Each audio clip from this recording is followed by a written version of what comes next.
Friends, welcome to the లాటెల్లర్ YouTube channel.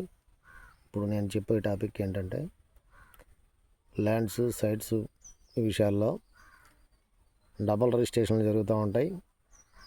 ఒక ఇద్దరికి ముగ్గురికి అమ్ముతూ ఉంటారు. దొంగ రిజిస్ట్రేషన్లు, దొంగతనంగా ముందు ఒకళ్ళకి అమ్మేసి తర్వాత మళ్ళీ ఇంకోళ్ళకి అమ్మటం ఎలా చేస్తారో దాన్ని డబల్ రిజిస్ట్రేషన్లు ఉంటాయి.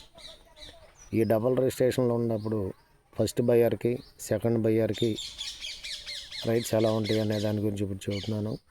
ఫస్ట్ బయ్యరు లీగల్గా అన్నీ ఉంటాయి కాబట్టి ఫస్ట్ బయ్యర్కి ఆ ప్రాపర్టీకి సంబంధించినటువంటి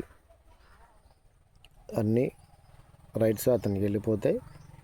ఆ ప్రాపర్టీ అతను అవుతుంది కాబట్టి ఫస్ట్ బయ్యర్ అవుతుంది కాబట్టి సెకండ్ బయ్యర్ అనే అతను మీకు ఎవరైతే సెల్లర్ అమ్మిన అతను ఉన్నాడో అతని మీద లీగల్గా కోర్టులో అటువంటి చీటింగ్ కేసు, ఇలాగ క్రిమినల్ కేసులు. రెండోది ఏంటంటే సివిల్ కూడా దావాలు కూడా వేసుకోవచ్చు అతని మీద.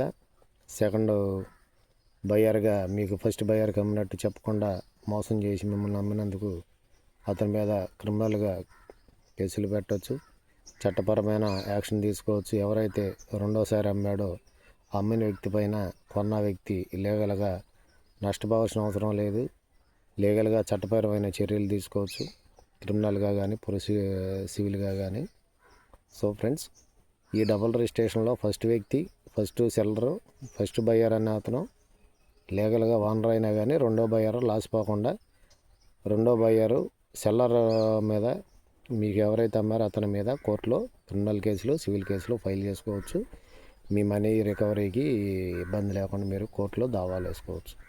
సో ఫ్రెండ్స్, మరో వీడియోతో మళ్ళీ కలుస్తాను. Until then bye friends.